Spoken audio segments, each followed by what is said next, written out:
வணக்கம். சித்தகேர் உணவே மருந்து மருந்து உணவு. இன்னைக்கு புளியாரை கீரை அப்படிங்கிற ஒரு வகை கீரையை பற்றி பார்க்கலாம். இந்த கீரை எப்படி இருக்கும் அப்படின்னா ஆர்டின் ஷேப்பில் 3 இலைகள் கொண்ட கீரையாக இருக்கும்.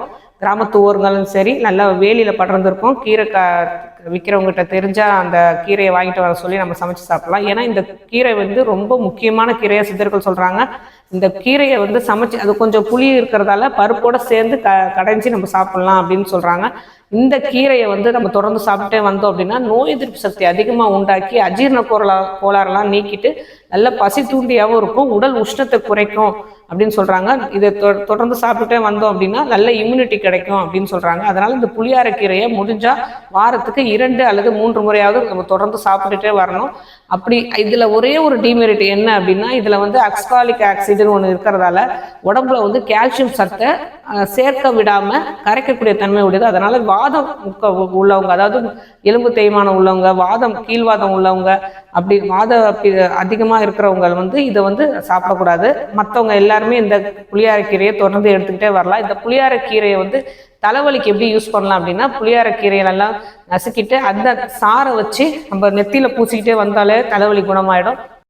இந்த புளியாரைக்கீரையெல்லாம் அரைச்சிட்டு மோரில் கலந்து ஒரு 48 நாள் குடிச்சிட்டே வந்தோம்னா வயிற்றில் இருக்கிற புண், ரணம், அதாவது ஆறாத புண் கூட உடனே ஆறிடும். 48 நாள் சாப்பிடும்போது ஆறிடும் அப்படின்னு சொல்கிறாங்க.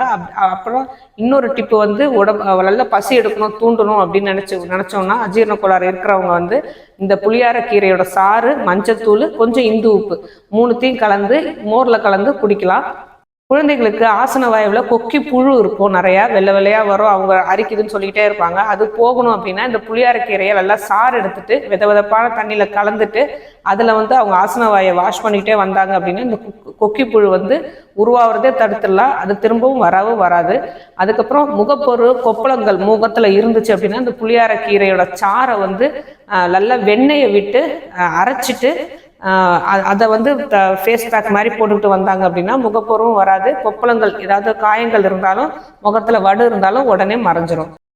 அப்புறம் புளியாரைக்கீரை இந்த ஸ்ட்ரெஸ்ஸுக்கு சிறந்த மருந்து. ஏன்னா இந்த இலைச்சாரை எடுத்து கொஞ்சம் நல்லெண்ணெயில் கலந்து கொஞ்சம் வெதப்பாக்கி ஆயில் மசாஜ் மாதிரி தலையில் தடவிட்டு வந்தாங்க. ஆயில் மசாஜ் பண்ணிவிட்டு நல்லா ஒரு 20 மினிட்ஸ் வரைக்கும் கையை வச்சு நல்லா ஃபிங்கர்ஸை வச்சு நல்லா ஆயில் மசாஜ் பண்ணி அதுக்கப்புறம் நம்ம சீக்காய் தேய்ச்சி குளித்தோம் அப்படின்னா ஸ்ட்ரெஸ் நல்லாவே குறையும். இதையும் நம்ம வாரத்துக்கு 2 முறை செஞ்சுக்கிட்டே வரலாம். புளியாரைக்கீரை ரொம்ப முக்கியமான கீரை. இதை நம்ம சாப்பாட்டுக்கும் சரி வெளிப்புற இதுக்கும் சரி, அதாவது மருந்தாகவும் இதை யூஸ் பண்ணிகிட்டே வரலாம். இதில் சொல்கிற மாதிரி கீழ்வாதம் இருக்கிறவங்க மட்டும் கொஞ்சம் கவனமாக, கால்சியம் சத்து வேணுங்கிறவங்க இதை யூஸ் பண்ணுறதை தவிர்த்துட்டு அடிக்கடி யூஸ் பண்ணாமல் எப்பயாவது ஒரு முறை யூஸ் பண்ணலாம். கலவைக்கீரை கூட்டுங்கிறப்போ புளியாரைக்கீரையும் ஒரு கீரையாக நம்ம எடுத்து போட்டு செய்யலாம். ஆரோக்கியமாக வாழ்வோம். வேறு எதை பற்றி பேசணும்னு நீங்கள் நினச்சாலும் சரி தாராளமாக கமெண்ட் பண்ணலாம். உங்களுக்கு எந்த நோயாக இருந்தாலும் சரி தீர்வு காரணத்தை எங்கள் சித்தகேரை அணுகலாம்.